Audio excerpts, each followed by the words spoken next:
and follow now. But just before we do that, I want to explain that at the end of the last episode, if you remember, when we dragged the body back to that bare fridge, the noise of the sound effects was like ridiculously high, eardrum burstingly loud. Now what I found is there must be like a glitch with the game and the sound, and in the volume levels, because I'd previously set everything, then quit out of the game, then come back in. Everything, I'll show you. All the sound levels look like they stay the same, but if you leave the game and come back in, even though the environment volume I narrowed it down to, even though the environment volume is set where I want it to be set, for some reason it's actually set at max. So what you have to do is when you enter the game and load your game, you have to put all the sliders down to 0, put them all back to where you want them, and then all the sound effects are fixed. So anyways, there we go, we've overcome that error. Right. Now we shouted in there and opened up the shutter curtain, which was upstairs, wasn't it? How do I get through?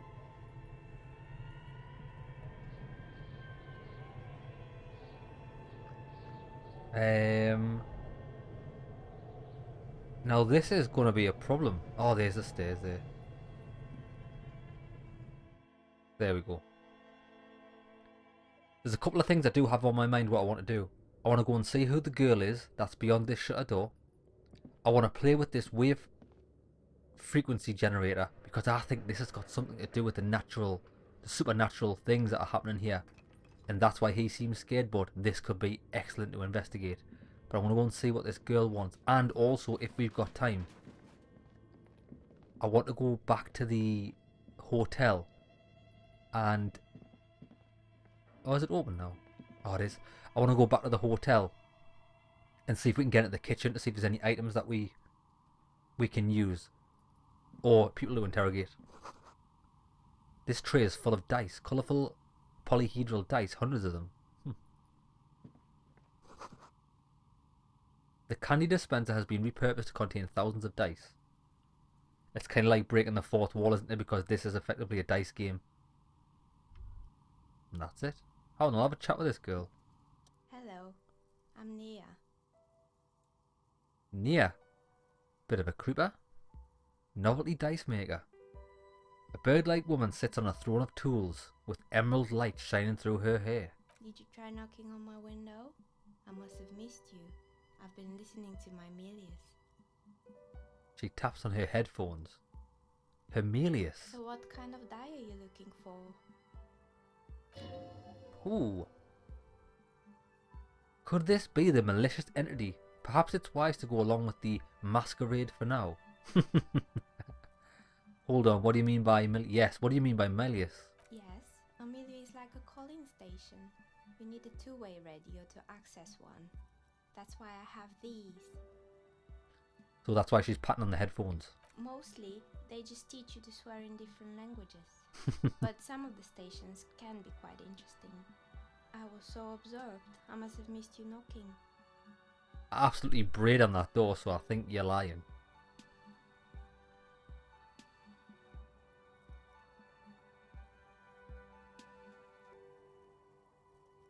Why are you asking me about the dice? I'm a Novelty Dicemaker. Tell me the name of your role-playing system and I'll make the die you need. That's why you're here, yes? This is awesome. This is like playing jokes on the player. As she speaks, her bone-like fingers fiddle with a ring. Her bones light, but her hands strong. Sure, I like role-playing games. I'm not sure why I'm here, honestly.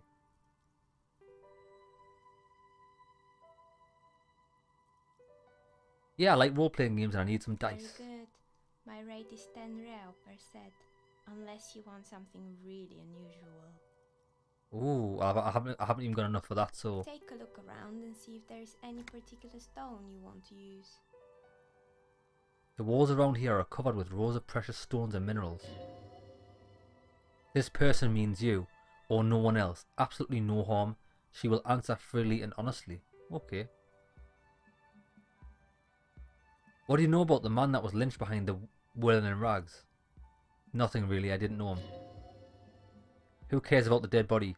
We might be dealing with a malignant entity here. No, she's definitely not. The lieutenant looks at his notebook, then the woman under the large window. Your window looks directly out of the courtyard. You're saying you didn't see or hear anything unusual last Sunday evening. I'm sorry, detective, but as you know, I usually have my headphones on when I'm working. It shuts out most of the daily ruckus behind my window. So what do you mean by daily ruckus? Well, there's always something going on in the Whirling's backyard. She stops to try and come up with an example. During daytime there are usually those kids, and lately I've been seeing a lot of drunk workers hanging about. Ah, must be because of the strike. She's not sorry to disappoint you. Informing on someone in a murder investigation would intrude upon her focused existence. She looks up at the window, pale light comes in, but I never saw anyone during the fateful Sunday night, I'm afraid. Do you often work Sunday nights? It's an odd profession, making dice for people, but I like it, and I prefer doing this to sitting at home. And you never took your eyes off the dice to look at the window. I might have, but in this case all I could have seen would have been my own reflection staring back from the darkness. It's really hard to make anything out in the yard when it's dark outside. Besides, I rarely get to look up out of the window when I'm in the zone. Okay then.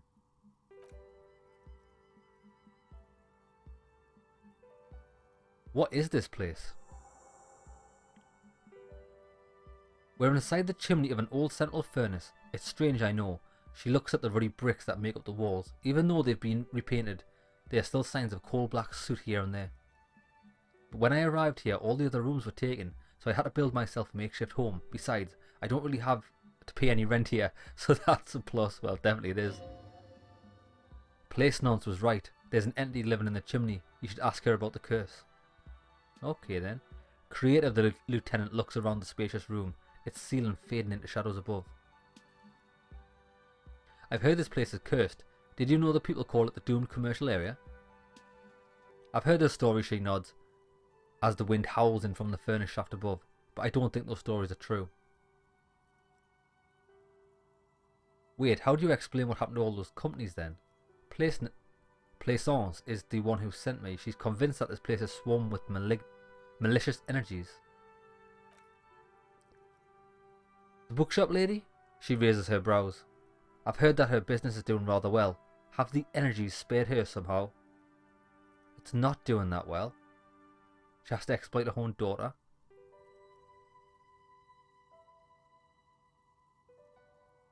Yeah, the bookstore isn't doing that. I'll say this one. Alright, but it's not just the bookstore that's still up and running. What about the Whirling Rags? Some people say it's part of the building complex. Ah, it's part of the doomed commercial area. You could say so. Both houses were built at the same time and under the East Delta Commerce Centre project.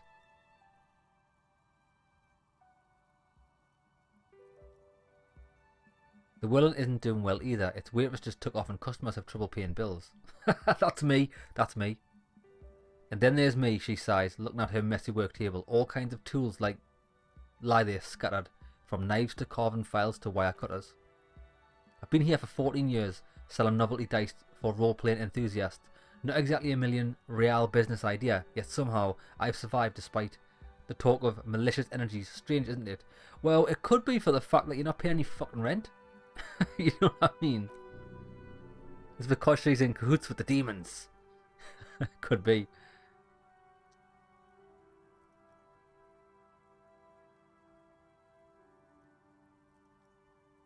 Yeah.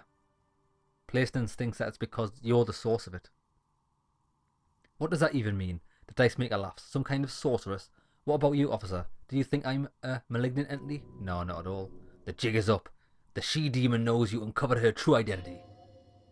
Time has come to face the source. Fear not, for the forces of the universe are supporting you in this psychic quest.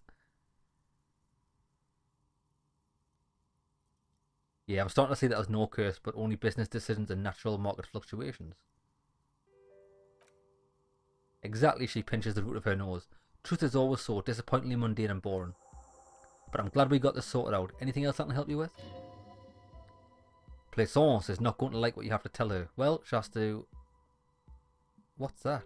Why hasn't her business failed? Shiva's legendary. Huh. Yeah, what happened to the other tenants? Everyone's gone. Oh, sugar. More or less, she adjusts the yellow scarf that covers her hair. Are you interested in anyone specific? A hair salon. I think it was called Androgynous Orlando or something similar. They weren't a big hit round here. Turns out the working class men don't like genderless haircuts. They're scared of that word. Yeah. You wouldn't like it either. The others would laugh at you.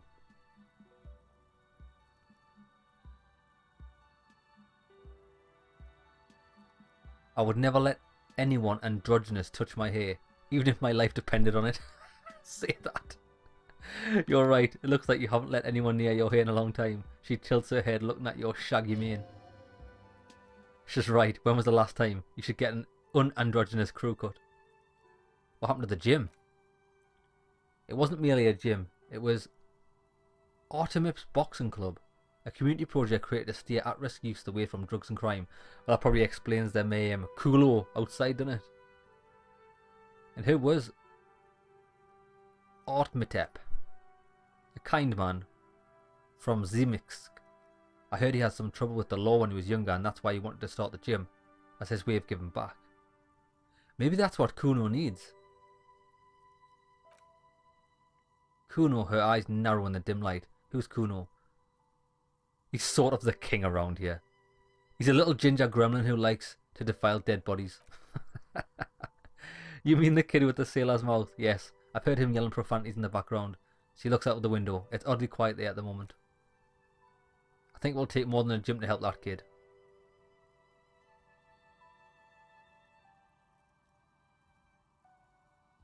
Yeah, how did the community project work out? It didn't. If anything, it made the youth situation in Martinez even worse. At some point, it started a rumour that the punching bag downstairs was full of amphetamines.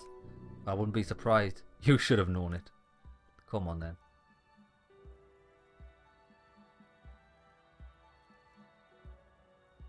Hold on. Did someone here make stuffed animals? Because remember, the guy at the bar's busy fixing a stuffed animal. Mr. Fabron, the taxidermist. No, he mostly just did drugs. But what drugs? Yeah, what drugs was he doing for the police report? He got high on some weird taxidermy chemicals. I wouldn't recommend it to anyone. Eventually they caused him to lose control of his bladder. The smell was awful. Right. You could almost smell it. A small, sickly old man hunched behind the work desk, his pants stained with old piss. Stuffing a sad, stiff-legged raccoon dog. The entire scene looks tragic.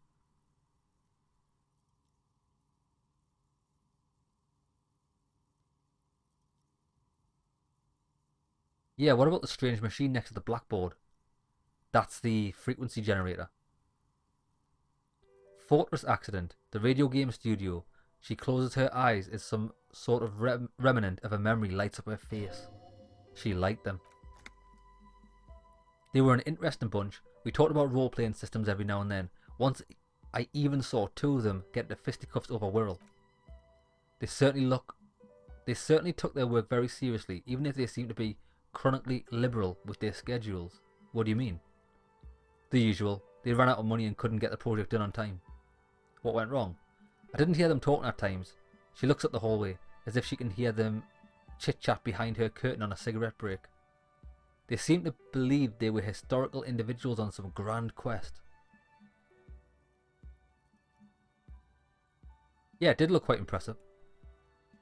When the money started to run out, they just began to complain a lot about capitalism. You know how the markets are rigged to keep the new businesses and so on. Yep. In the end, they just didn't get it done. They didn't have enough willpower to produce something truly historic and show up to work on time. There's always that. Gotta pull your own weight, haven't you? She's right. Showing up to work on time is important. I think he's taking the piss out of myself. Showing up to work on time is hard. No, scratch that. Showing up to work at all is difficult, especially if you've been drinking.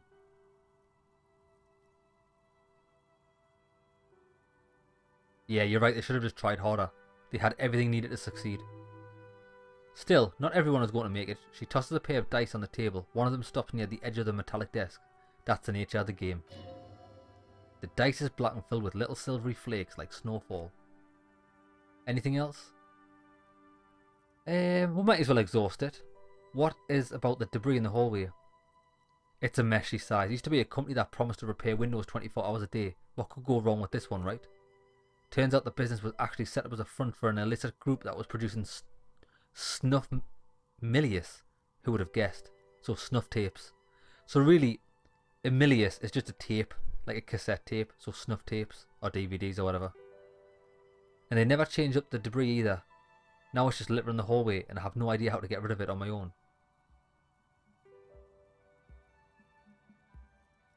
Tell me about the snuff tapes. It's a sub-rosa radio station that broadcasts real murders with real victims. Some people pay good money to get off on it. Oh, so it must be a live broadcast then. What does it mean, get off on it? That means do a furious wank. Don't worry, the ICP has a separate division that deals exclusively with unlicensed sub-rosas. The lieutenant turns to you. This isn't our problem. Good luck with that. Mannequins, creepy mannequins. There used to be a fashion atelier here, but I've forgotten the head designer's name. They were doing well for a couple of years until the insect rights activists came. What the hell? I didn't know they had any rights or activists. Yeah, they didn't know it either. They produced a certain collection that used chitin among the materials. Especially, apparently chitin is made in the occiput, where it's extracted from beetle wings. And you know all kinds of political movements are big on the occiput. The activists shut down the biggest chitin suppliers, which of course caused the price to skyrocket. And naturally, blah blah blah, it went bankrupt before they could finish the collection.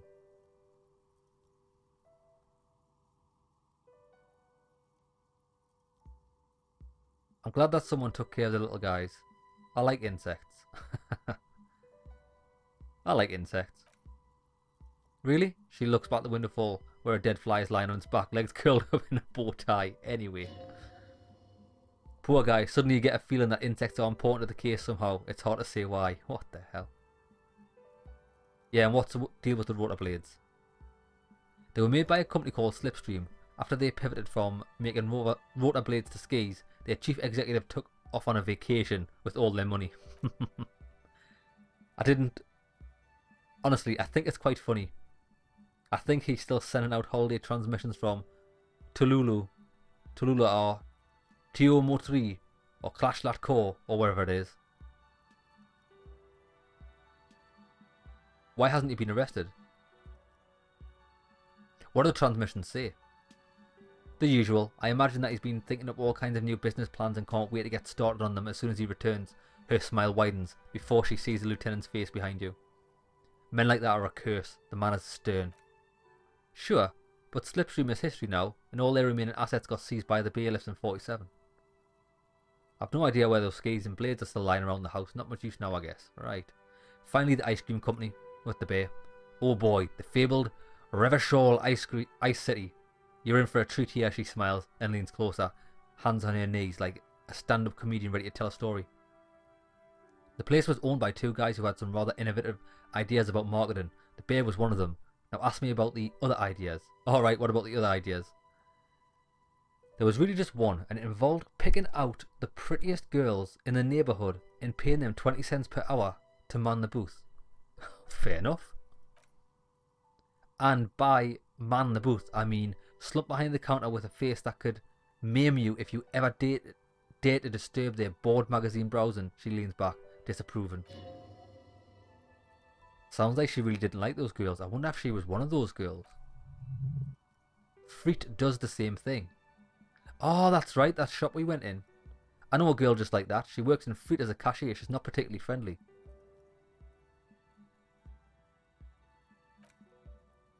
Employing sulky teenage girls is a widespread practice, yes. Unfortunately, they always come in packs. I'm talking about acne-ridden girlfriends and gorilla-like boyfriends loitering near the shop. At least that's what happened with Revachol Ice City. She's got a point. And they already had the bear. She closes her eyes as if remembering something painful. What about the bear? The bear, she repeats, pressing thumbs into her temples like trying to suppress a headache. It didn't work out? Of course not. The bear was terrifying. No more wants ice cream guarded by hostile apex predator. To make matters worse, the fridge didn't work too well either, and half the ice cream came out malformed and partially melted. Oh shit, that's not a good idea. Eventually, Revachol Ice City lost a price war to its rival, Glace 5000, sold caramel sundaes for 5 cents a piece out of regular fridges.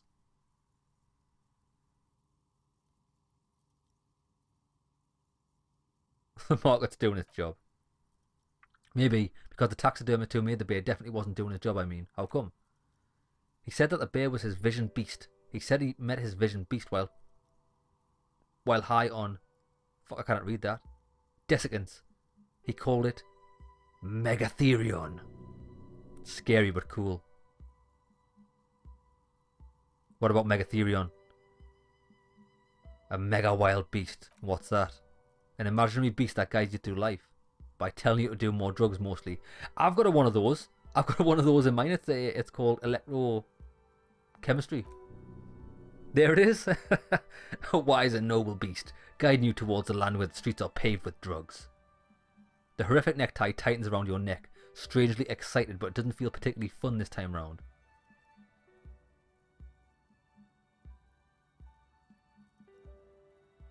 I don't do drugs. Not anymore. Very good, you shouldn't do them, nods the dice maker. You're a police officer after all. Boom. Anyway, now you know the story of the fallen ice cream empire. She seems sad finishing the story. Some dust beams swirl in the afternoon air. Her eyes follow it idly. Outside is light scatters from the low-hanging cloud cover. There's always the threat of snow. Right, that's it, I'm done. I'm gonna leave. Right. It's 4 o'clock now. I hope I haven't... Oh, wait there. Wow, you work hard. I do. Oh yes, you hustle. You're a provider. It's tough out there, but you keep it real and provide. I guess I do, yeah. Oh yeah, like a horse, a workhorse for hard work. What hard work do I do exactly? Look at yourself.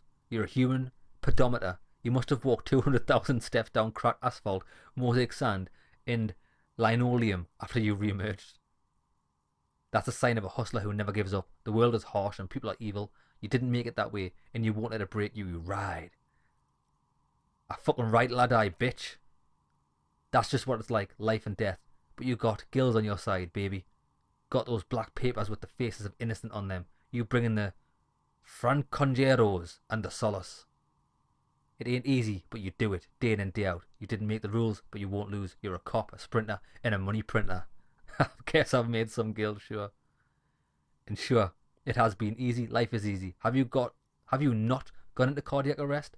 Are you not about to have an anxiety attack or shoot yourself in the mouth? But you still hustle 24/7, ride or die. Now ask yourself, are you rich? Yes. Get out of here. You're a pauper. You work harder than anyone. Almost anyone. Almost rode yourself into the grave and you're still particularly a hobo. Why is that?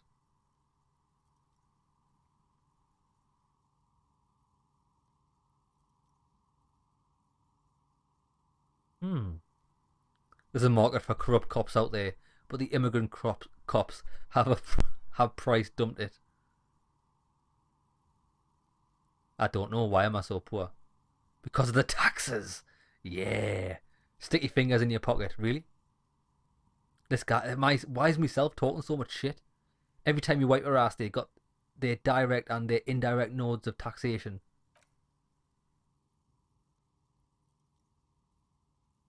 Are you sure? That seems a pretty big number. 98% of all your money. This isn't helping to solve my money problem. It's only making me into a free market type opt-out. I want to opt out. What are you, a racist? Don't be a racist. Be a cool immigrant, ultra-liberal, free market advocate. Ride or die. Keep it street. Go away. Fucking mind's playing tricks on us. Right, we need to get out of here. We need to get back to the hotel. And then I'll possibly come back later and examine that frequency thing. But not yet, because I'm conscious that time's getting on. It's 4 o'clock. Right, wait there, I need to get out of here. Time is not on my side. I could have waited there. I've took the long way out, but it doesn't matter. I could have went out the back door, I forgot about that. There's someone talking in this game, isn't there though? Oh, what's this? Not looking good. Merely looking at that unmanly haircut threatens your masculinity. No sane person would ever put their head into such a machine.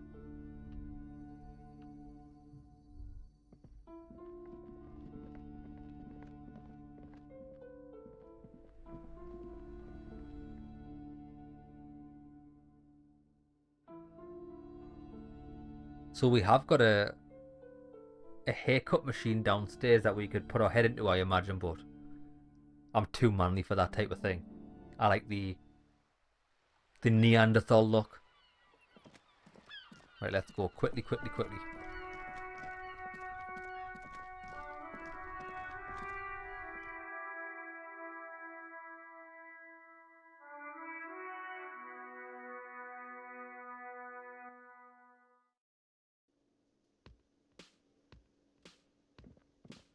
Now another thing I want to check out, 2 seconds. Options. Music. Oh, that affects that as well. This is the problem is, do you know that theme song that plays outside the wah wah wah? It fucking gets copyright stricken in every game. But if I turn it off, I lose the ambient sound, so I'll just have to deal with it. Right, let's go in here. I've still got my torch out. Let's get rid of the torch. Oh, let's just keep it on.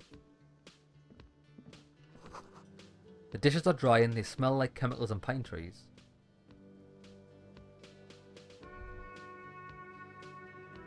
Ah, look, there's that fridge. You see a heavy steel door with a prominent dimple lock. It's painted blue.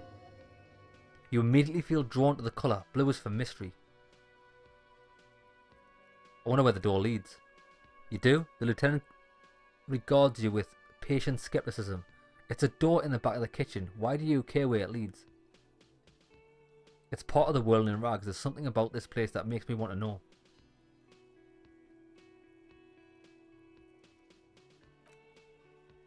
Eccentric, but okay. I suppose we could look into it as a side investigation.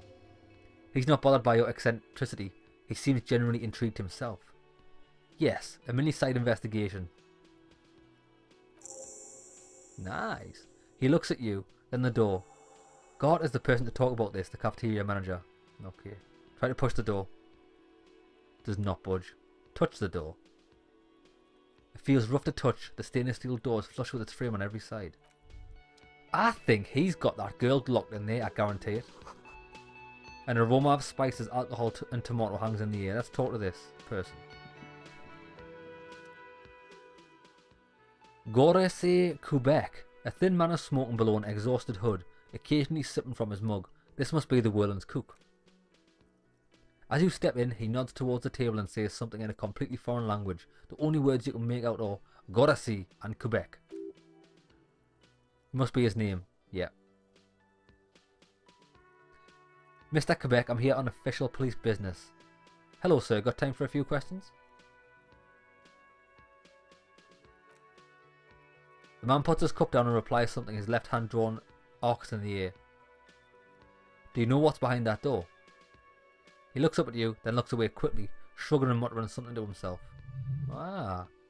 Shrugging is an international sign for no. I don't know what's behind the door. You got some impressive pots there.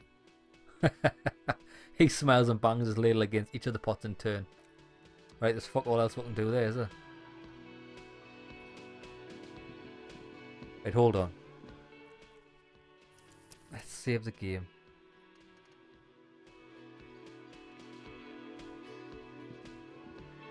Can I help you?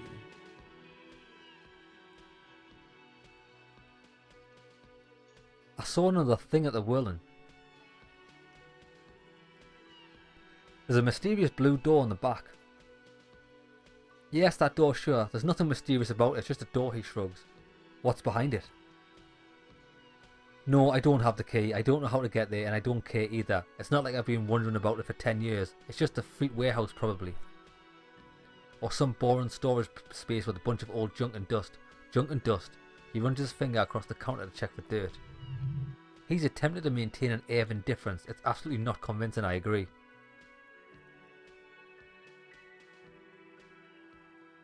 Let him get to pretend he's indifferent.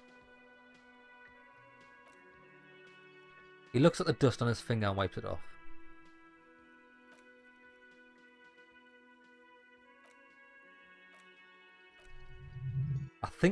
I think you'd like to know what's back there. Fine, okay, a little, he shrugs, but my job doesn't leave me time for wondering about one locked door in one of the cafeterias I manage. So I haven't opened it. I have cleaned the whole place 100 times over though, after the animals. And I haven't found a key, so good luck with that. Okay. So about the money that I owe. Let's talk about something else. By the way, I'm going to sing karaoke here. Absolutely out of the question. You wait and see, cafeteria manager. Absolutely in the question. First we'll find a sad banger, then we'll sing this place to shit. Goodbye. Right then, so we've got a new quest to find out what's behind that door. Could be an issue. So wait, let me just check on things. I just want to find out how many level ups have I got. I've got 3. I could max out suggestion if I want to do, but again, there's no point yet because I'm saving these points.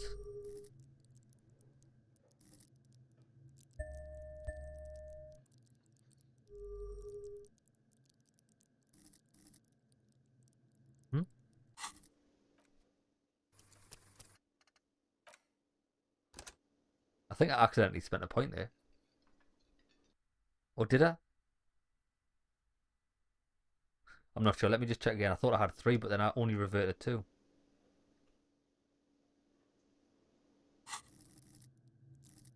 Oh no, it was right. I've only got 2 points to spend. I want to keep them for when I need a skill check because there's no point in just putting it in something without a reason to do that. Now, journal. What have I got to do? Explore the world and secret passage. Find a way in.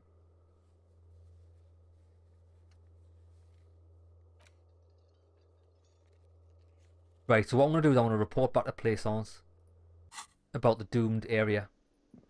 Now that I know what's behind there. Now here, what time is it? I think that opens at 5 o'clock. So I've got an hour before I figure that out.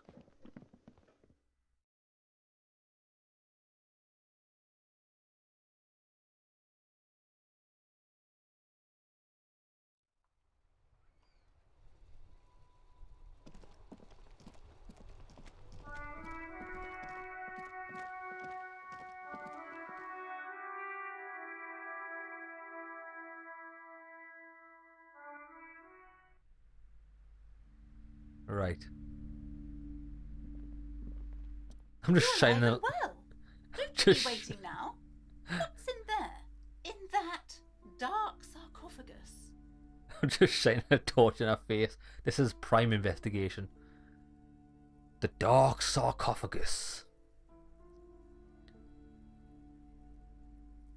It was a Charnel house of field business enterprises leeching life energy from within his bookstore. Honestly, a dump. Nothing to see there. Just heaps of garbage. Someone should let the sunshine in. But what else did you find? Did anything survive? No, of course not. Have you located the entity? I talked to the entity you told me about. Her name is Niha, and she's a novelty dice maker. A novelty dice maker? Her eyes widen. Well, spit it out. What does she need to... Why does she need the dice? For some kind of sorcery? Sometimes they use ankle bones of sheep. She's not a sorceress. No, Mom. She's not the one to blame for this curse. She's not a sorceress or some kind of malicious entity. She's a businesswoman like you. She looks perplexed. I don't understand. If it's not her, then what is the source of the doom? How did she explain the curse? Just don't say you don't have any answer yet. The uncertainty is killing her. You've come this far, you know how to end it. There's an entity behind the entity. What the hell?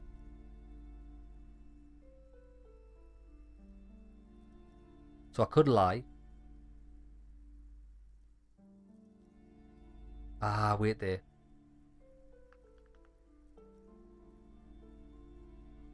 Honestly, I don't have an answer yet. There still needs to be followed, like the strange radio computer thing.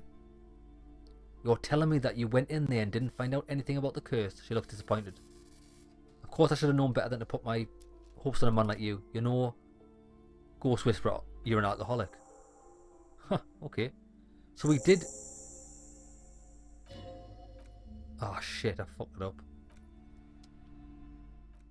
I didn't realise that would have locked me out.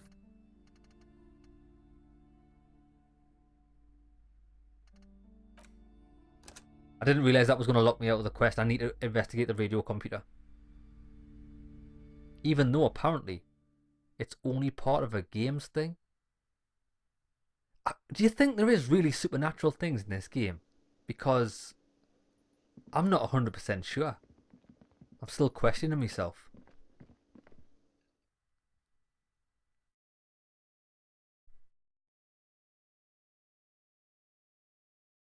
I'm going to go in the back door.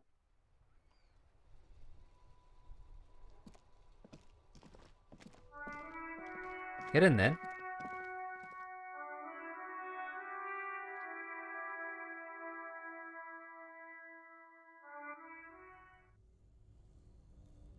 Right.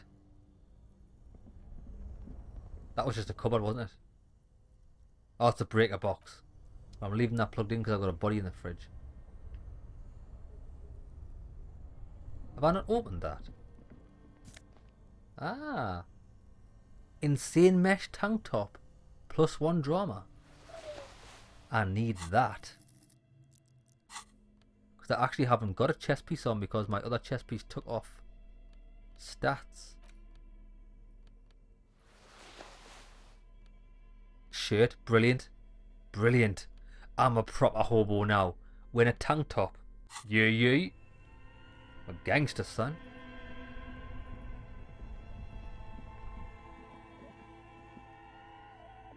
What is that?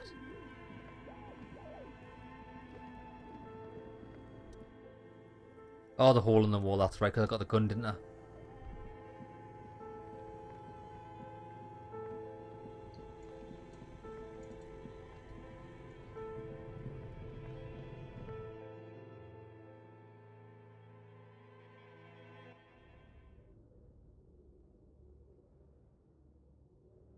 Yeah, we are.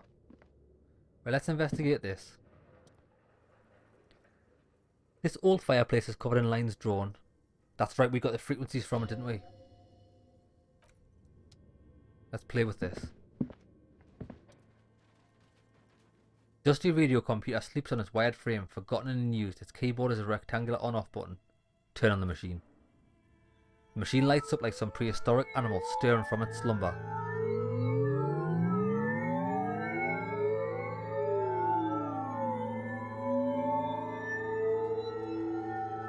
Right. Do we really have to have that loud?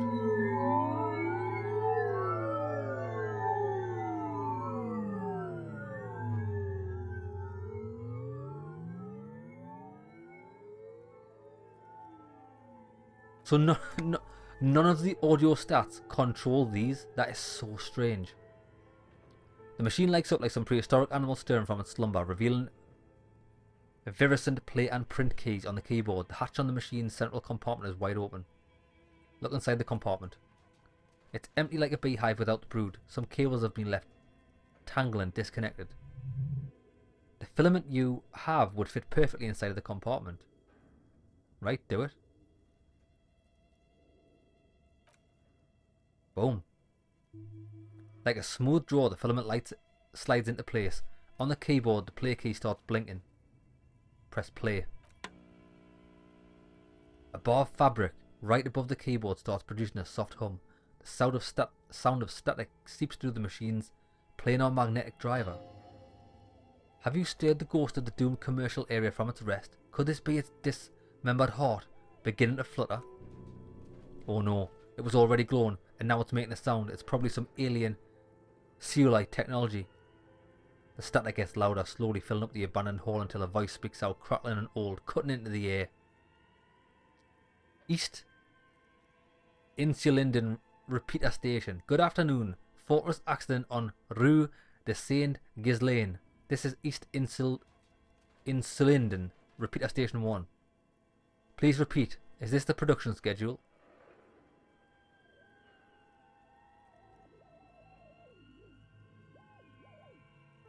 What is the production schedule? The filament you have inserted at the reader. You mean the glowing thing? Alright. That was a question. Have you inserted it at the core? Yes.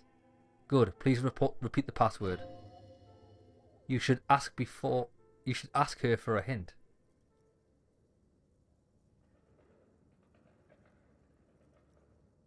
Can you give me a hint? No. Don't know the password received. I will register this login attempt.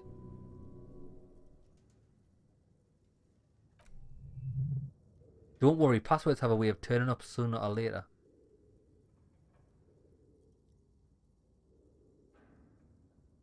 Why did you call me Fortress Accident? Company whose name the terminal you're currently using has been registered to. Do you have any other information about this company? One moment. She flips through a catalogue. Fortress Accident SCA produces revolutionary interactive call-in radio games. That's what the catalogue says.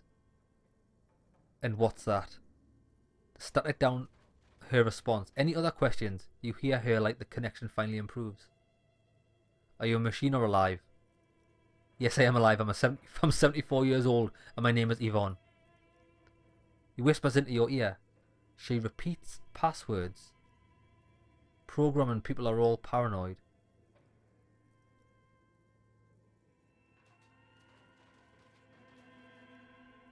My partner tells me that you're here because radio computer guys are all paranoid. No. Okay, but where are you? How did you know where I am? I work as a repeater at the station. It's my job to know where you are. Okay. On an island on the river Esperance, a small woman, or it's just this guy giving a weird backstory. Doesn't it get lonely sitting there all by yourself? Let it go. Okay, now wait there. Pass. Leave. Wait there. Press print. Nothing happens. Let's investigate this. We need a password. Project Dreadboard. Your flashlight slides over a green chalkboard. Right, inspect the drones. These little pointy-eared creatures appear to be different types of welkins. You make out autumnal candle welkins casting wax-based magic. Translucent welkins with organs shining under their skin. Who are all those creatures? Fantasies of tortured, feverish mind. One of the welkins towering amongst the rest appears to be different, however. Examine it.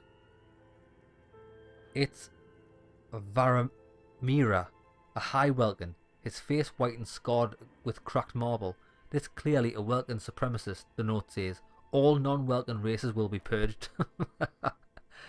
The Holder, the Dwarg, the humans, and even the Headless Men, all of them, purged. Imagine a world filled with only the welkin, green welkin, dead welkin, and the high welkin to rule them all. The lieutenant can't help but comment. An inordinate amount of time has gone into drawing these little welkin creatures. Right.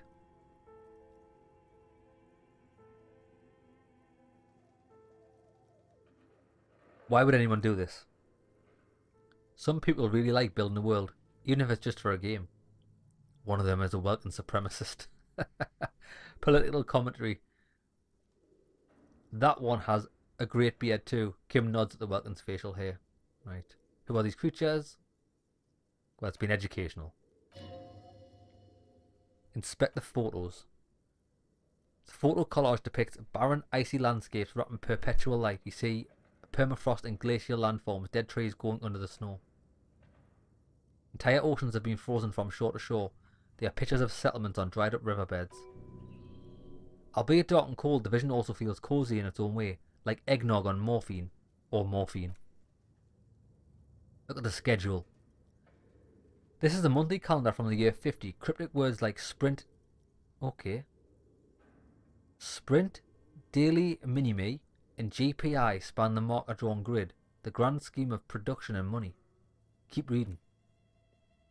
As time goes on, the numbers in the boxes grow rarer and rarer. The board becomes an empty snowfield in the final days. Only failure and regret dwell in the region. The lieutenant looks at the frigid ice field of nothingness and concludes, looks like they didn't make it. Now the notes. The handwriting is only partially legible, but you can still make out 3 slogans. Call in, tune out, Wirral, it's gotta be that, Wirral Untethered, and Heat Death of the Universe. They've gotta be the codes. Outside, a cold wind wraps the building in its bosom. Snowflakes in the wind. An old woman passes wheat. The locals call the doomed commercial area. She tries hard not to look at the book. Store window. It's unwise. He's talking about the woman. Right. Let's stick a cheeky save on the go. We're going to try a password.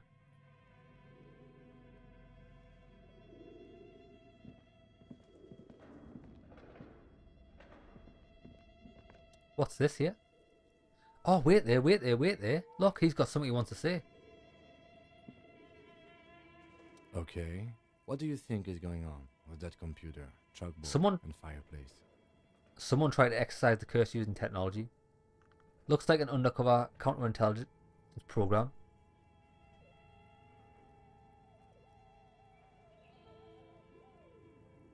Yeah, what the hell were they making? I'm gonna say... Looks like an undercover counterintelligence program, do you think? I think it does. No, that's not it. I think the lieutenant takes a step back, steepling his hands. It looks like one of those popular pen and paper role-playing games. Oh, well, I was hoping for something more. Only the people were trying to automate it, make it work on radio computers. What a madness, he thinks, as a compliment. Has anyone ever done this before? Not to my knowledge. They make automated games in Grad, Messina, Kongstein, you know, places with industry. But I don't think anyone has attempted to create an intersolarity game before. We just don't have the technology. That's awesome because we're playing one now.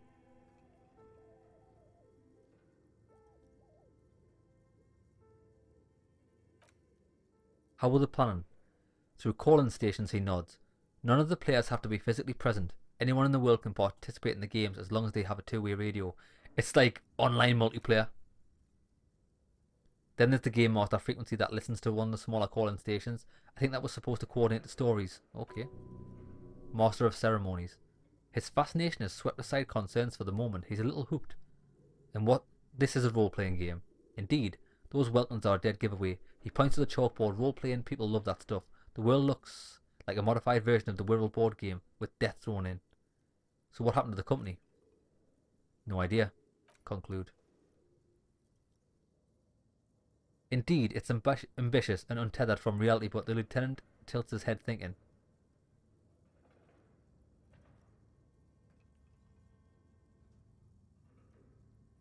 The world is cold and lonely. This would keep it company. Let's finish it.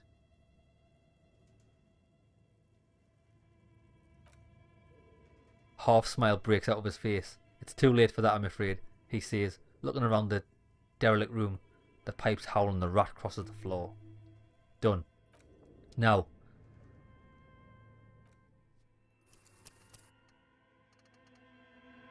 Come on, let's see if we've got the password from that board. Let's see if it even gives us the option.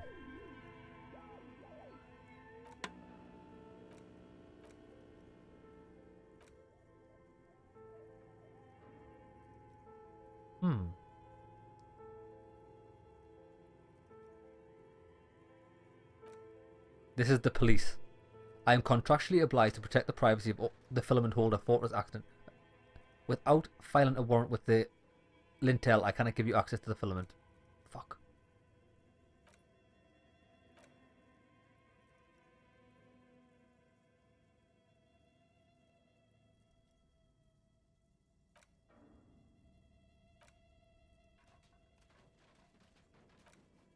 Right.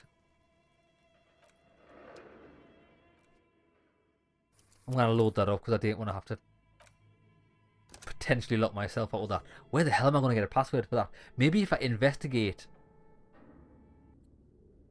the heart of the company. Let me check my notes. This could be really, really tough, this.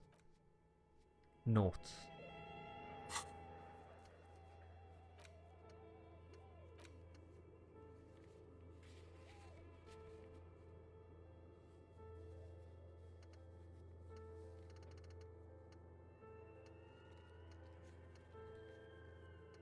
So where is this one? It's not actually a quest, which is very strange. I thought something in there had to give us an option to say a password, but it didn't. Tell you what I'm going to do. I'm going to take that back out. Give me that back. Because I might be able to use this in something else. You know what I mean? Oh, wait there, wait there, wait there. Items.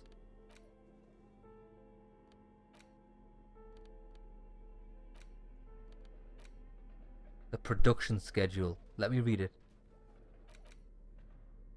The cube-like. So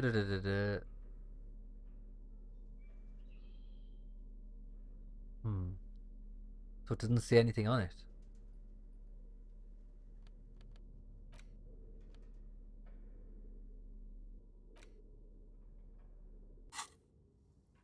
The note is written on a blue pencil piece of office paper. The kitchen magnets have left spots on its surface.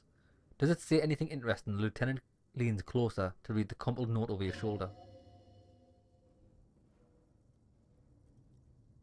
This is tangential at best, but the lieutenant's detective instinct is still active. Read it. Someone has scribbled, S. I can't believe the off-site copy is still here. The illiterate ginger kid keeps stealing stuff from the studio, so I had to hide it somewhere safe. You'll find the filament memory with the off-site copy in the frozen ice cream maker. Please take it home ASAP. It's important. I'd do it myself if I lived in a civilized place with a freezer. Take care. So that's what we've already got, haven't we? Frozen ice cream maker.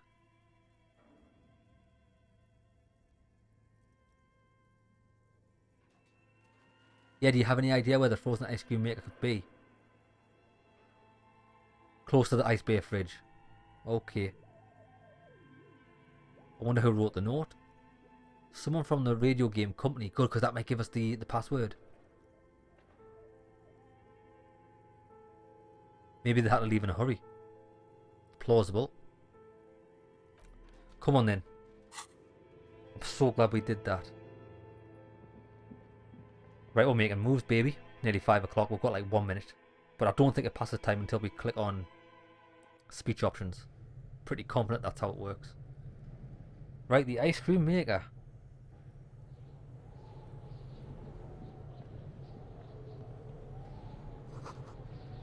The wind howls.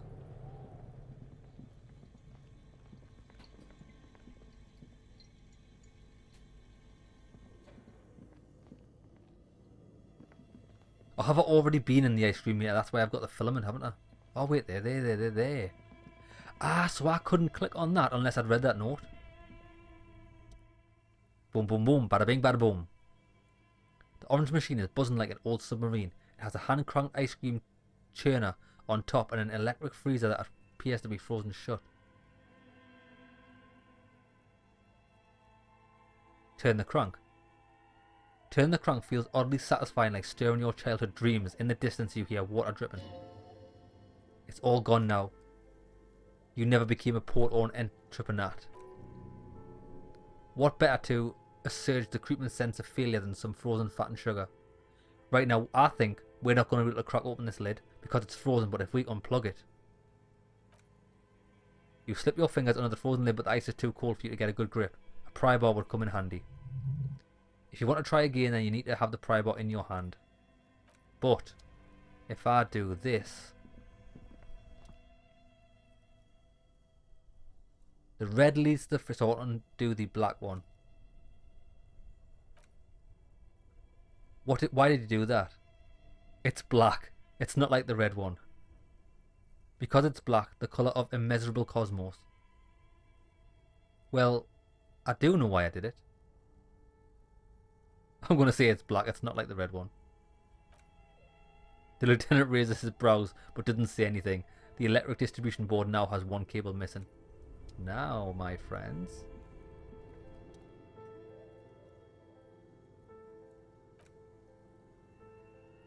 The ice is too cold.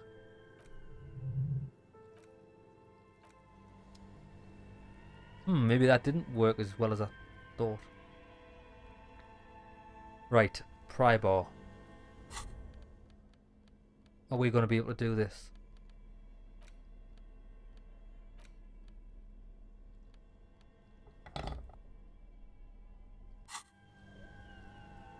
What's the chance? Very low.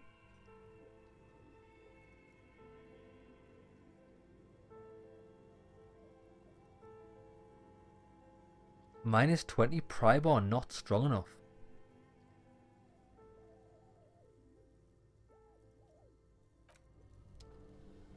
This is bullshit. So, if we put points into strength, can we get it open? That's my question.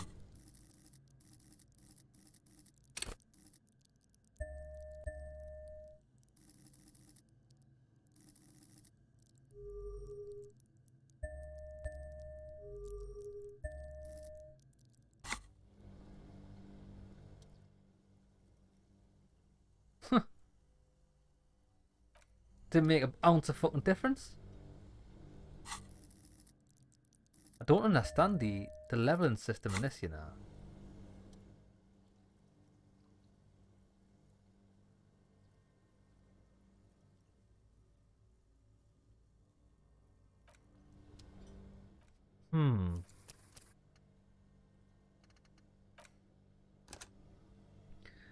So, not only are your stats taken into account, but the tools that you're using.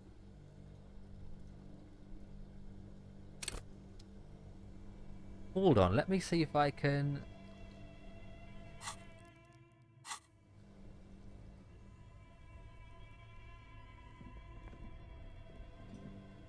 turn the crank again.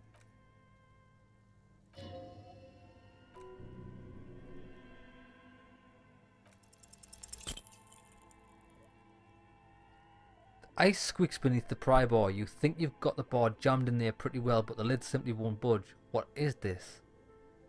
You see the pry bar's metal handle bending right before your very eyes. It's a good pry bar, I'm not criticising it, but the ice cream maker is frozen shut. It takes an advanced tool to get it open. Where do we get one? I have no idea, officer. This ice cream maker isn't important enough to requisition a special tool. Sooner or later you'll stumble upon a tool mighty enough. Then we'll know what's in the mysterious ice cream maker. Right. So it is worthwhile trying things because it leads on to others. Right. Well, in that case, did I get any...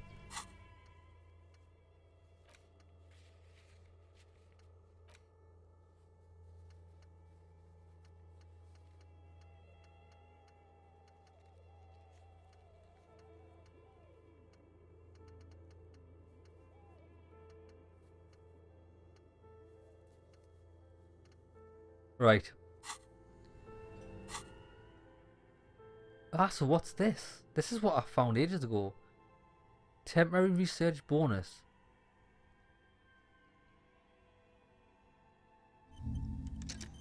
Internalize it.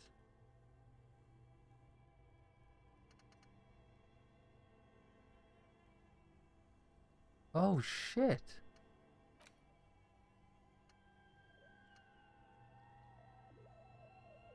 Let's rewind. Let's retrace your drunken steps back home.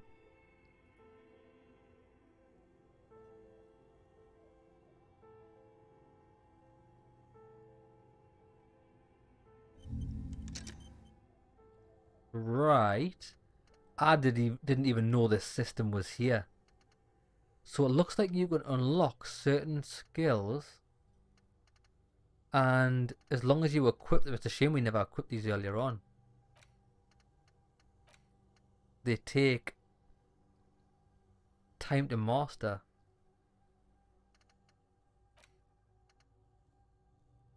Okay, okay, okay.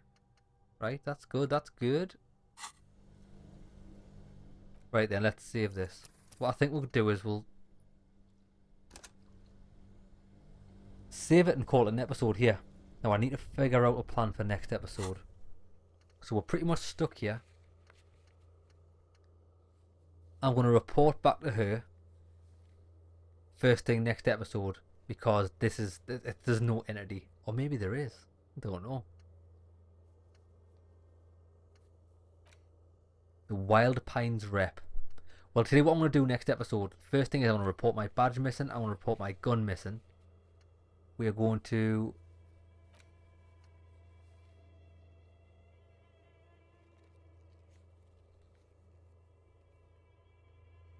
call Sylvie using Kim's shortwave to ask whether she made the call. Ah, okay. Right, we're going to do that. So we can do all this from the Kim's car. We'll also ask him to tell us about the case.